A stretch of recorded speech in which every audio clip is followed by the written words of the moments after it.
Well, good morning, good afternoon, good evening. I'm glad you joined me for these daily devotionals. Today is Saturday, May the 30th, almost 5 months through the new year. And I'm worried about you. Maybe not so much worried as I am seriously concerned. You see, just wondering how you're getting by, getting along with this new normal. You see, some days are filled with conversations, cooking, game playing, popcorn making, and walks. I've heard families talk about that.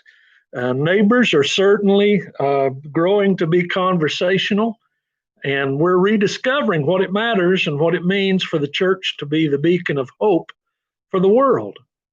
You see, when Jesus spoke to his disciples and to his followers, the great crowds in Matthew 5:13 through 16, he used some amazing words that highlighted the importance and the clarity of who we are.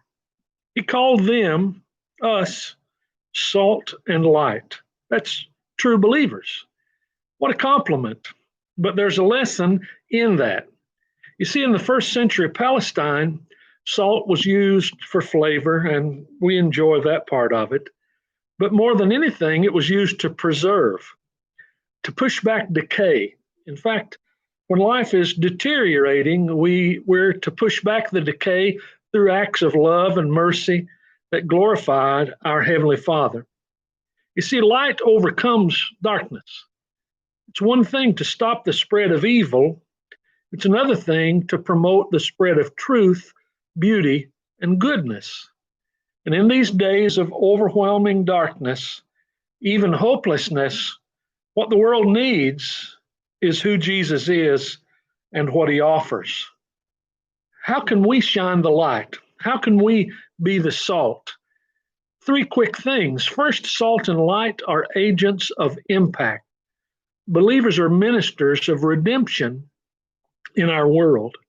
Salt and light also give and expend themselves. We pour out for others, especially when times are lean and tough. Finally, salt and light are distinct and different from their surroundings. We can't afford to blend in by being greedy or fretful, angry.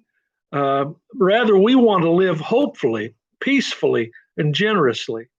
In fact, Jesus, his call to us is to love radically, but also practically. Oh, but not in self-righteousness, but in the kind of love that only comes as a result of Jesus transforming our hearts and flowing through us to our neighbors, our loved ones, and yes, even our enemies. My challenge to you today to get over these difficult days is learn to be salt and light. It is so, so needed.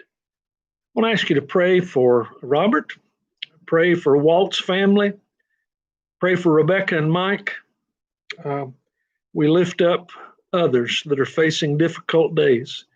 And today is a day that we can remember those who are alone, isolated, disconnected, and maybe even hopeless. Give them a call. Tomorrow is going to be a marvelous day at First Baptist Church. We're going to take the Lord's Supper in a new and unique way, clean, sanitized way, and we're going to enjoy the fellowship of many believers as they are returning Sunday unto Sunday. I just want you to know you're wanted, you're important, you're loved, and you're welcomed. Have a great day.